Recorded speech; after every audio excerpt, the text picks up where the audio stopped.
வணக்கம். இந்த முறை எங்கள் வீட்டில் தெய்வீக திருமணங்கள் அப்படிங்கிற ஒரு தலைப்பில் தீம் வச்சுருக்குறோம்.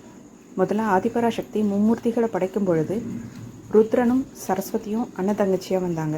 அதுக்கப்புறமா விஷ்ணுவும் பார்வதியும் வந்தாங்க. பிரம்மாவும் லக்ஷ்மியும் வந்தாங்க. அதுக்காக அந்த முதல்ல செட்டு வச்சுருக்குறோம்.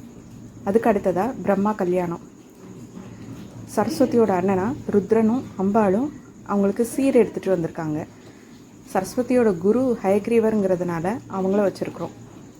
பிரம்மா கல்யாணத்துக்கு அப்புறம்தான் அண்டத்தோட உற்பத்தி ஆரம்பிச்சதுங்கிறதுக்காக, அண்டம் அது வரைக்கும் கருப்பாக இருந்ததுங்கிறத மென்ஷன் பண்ணுறதுக்காக பின்னால் கருப்பாக வச்சுருக்குறோம். அதுக்கடுத்து பூதகணங்களுக்கு நடுவில் மீனாட்சி சொக்கநாதர் கல்யாணம், தேவர்கள் எல்லாரும் இருக்கிற மாதிரி வச்சுருக்குறோம். அதுக்கடுத்து கிருஷ்ணரோட கல்யாணம். கிருஷ்ணர் அப்படின்னாலே ருக்மணியும் சத்யபாமாவும் மட்டும்தான் எல்லாருக்கும் தெரியும். அவருக்கு மொத்தம் 8 கல்யாணம் நடந்தது. அஷ்டலட்சுமிகளையும் அவர் கல்யாணம் பண்ணிக்கிட்டாரு.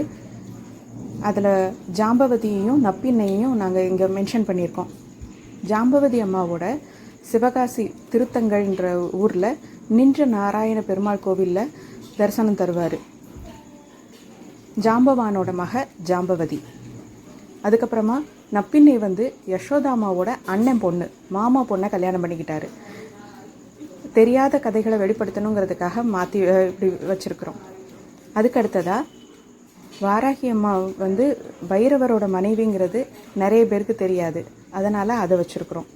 அதுக்கப்புறமா விநாயகர் சித்தி புத்தி, முருகர் வள்ளி தெய்வானை, சாஸ்தா தர்மசாஸ்தா பூரண புஷ்கலை, கருடனோட மனைவியா உன்னதி, நந்தியோட மனைவியா சுயாஷா, அனுமனோட மனைவியா ஸ்வச்சலா தேவி.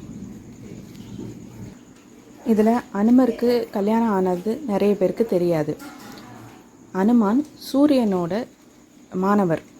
சூரிய பகவான்கிட்ட அவர் வேதத்தை கற்றுக்கும்போது நவ வியாக்கரணத்தில் 5 மாத்திரம்தான் சொல்லி கொடுத்தாரு. மீதி 4 கல்யாணம்